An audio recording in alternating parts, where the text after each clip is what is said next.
పశ్చిమ గోదావరి జిల్లా పాలకొల్లు మండలంలోని లంకలకోడేలో 9వ తరగతి విద్యార్థులకు 214 సైకిళ్లు మండప ఫౌండేషన్ వారి సిఎస్ఆర్ నిధులతో ఉచితంగా పంపిణీ చేశారు మంత్రి రామానాయుడు. ఈ సందర్భంగా మండపం ఫౌండేషన్ సభ్యులు మూర్తి మాట్లాడుతూ 2005లో నోజివీడు సీడ్స్ ఈ ఫౌండేషన్ స్థాపించిందని, ఈ ఫౌండేషన్ ద్వారా సైకిళ్లు పంపిణీ చేయడం ఆనందంగా ఉందని ఆయన అన్నారు. అనంతరం మంత్రి నిమ్మల మాట్లాడుతూ సీఎం చంద్రబాబు P4 పిలుపును అందుకుని మండప ఫౌండేషన్ వంటి సంస్థలు సిఎస్ఆర్ నిధుల ద్వారా అభివృద్ధి పనులు, సేవా కార్యక్రమాలు జరిపేందుకు ముందుకొస్తున్నాయన్నారు. 2014లో సమైక్యాంధ్ర ఉద్యమంలో పెద్ద ఎత్తున పాల్గొన్నామని, రాష్ట్రం విడిపోయాక కష్టాలు లేకుండా చంద్రబాబు మంచి పరిపాలన అందించారన్నారు. దయచేసి వైసీపీ నేతల మాయమాటలు వినొద్దని, కూటమి ప్రభుత్వాన్ని ఇంకో 15 సంవత్సరాలు ఆశీర్వదించండి అని కోరారు. కార్యక్రమాలు మన పాలకొల్లు నియోజకవర్గంలో జరుగుతున్నాయా మీరు అందరూ కూడా గమనించుకోవాలి. గత ప్రభుత్వంలో మీరు చూసినట్లయితే పంపు సెట్లకి, చిన్న చిన్న 10 అడుగుల గోళ్ళకి శంకుస్థాపనలు, ప్రారంభోత్సవాలు పెద్ద పెద్ద మినిస్టర్లు చేసేవారు. కానీ తమ్ముడు వచ్చే సూపర్ ఉన్నాయి sir.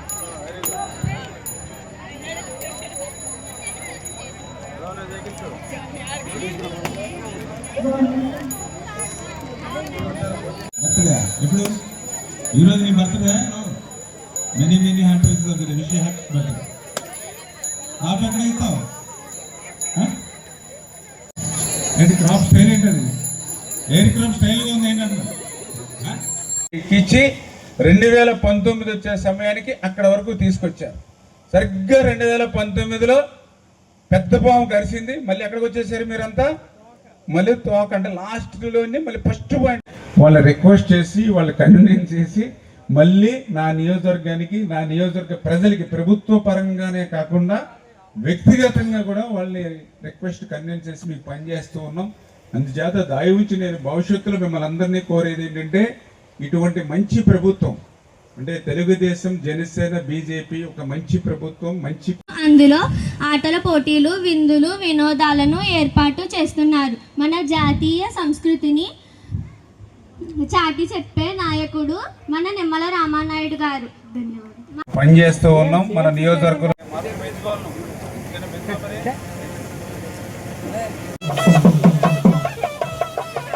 B section girls Lankanakoderu. Keep quiet, boys.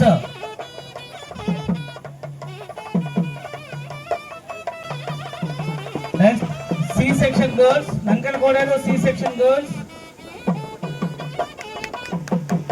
Sati cycle.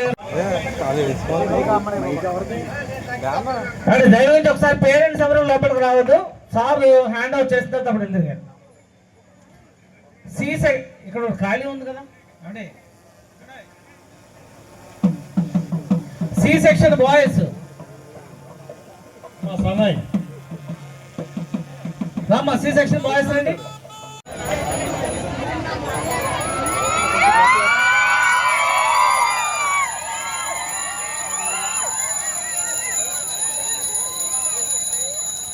మండప foundation కూడా 2005 సంవత్సరంలో నూజివీడ్ సీడ్స్ వాళ్ళు స్థాపించారు. ఈ సంస్థ ద్వారా చాలామందికి ఉచితంగా సహాయం చేయడం జరుగుతుంది. ఈ సైకిల్లో 210 సైకిల్కి మా మండప ఫౌండేషన్ ద్వారా నూజివీడ్ సీడ్స్ వారు సహాయ సహకారాలు అందించడం జరిగింది. వేరే ఫౌండేషన్ ఇస్తే ఈ 2 స్కూల్స్ కంప్లీట్ అవుతాయని చెప్పేసి ఈరోజు ఇక్కడ ఈ ఫంక్షన్ ఏర్పాటు చేసాం.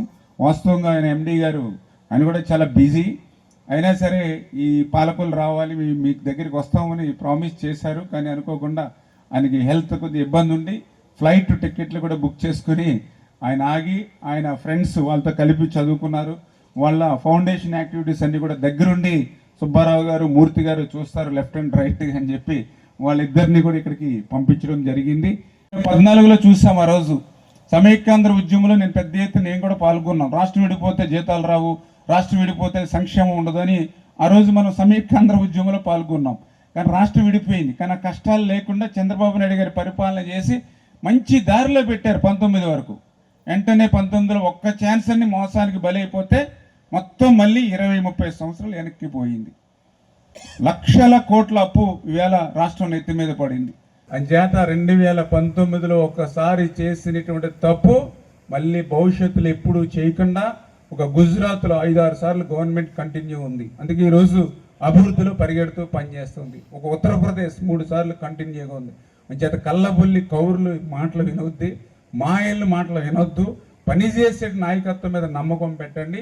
ఖచ్చితంగా మన గురించి కాదు మనకి 50, 40, 60 వచ్చేసినాయి, మనకి ఇబ్బంది లేదు. కానీ మన పిల్లలు ఉన్నారు, మన మనవాళ్ళు ఉన్నారు, వాళ్ళ పిల్లల గురించి ఆలోచించండి, వాళ్ళ భవిష్యత్తు గురించి ఆలోచించండి మీరు. అంచేత దయవుంచి ఈ ఒక్క విషయాన్ని నా రిక్వెస్ట్గా మీరందరూ కూడా అర్థం చేసుకుని ఈ యొక్క కూటమి ప్రభుత్వం మంచి ప్రభుత్వాన్ని 10-15 సంవత్సరాలు ఇట్లా ఉంచితే ఈ మళ్ళీ వెనక్కి తిరిగి మళ్ళీ చూడవలసిన పని ఉండదు. మనమే రేపు 2047 కల్లా ప్రపంచంలోనే ఆంధ్రప్రదేశ్ రాష్ట్రం మంచి ఉన్నతమైన అగ్రస్థానంలో నిలబెట్టేటువంటి బాధ్యత ఈరోజు ఈ కూటమి ప్రభుత్వం తీసుకుంటుందని మరొక్కసారి మీ ద్వారా తెలియజేసుకుంటూ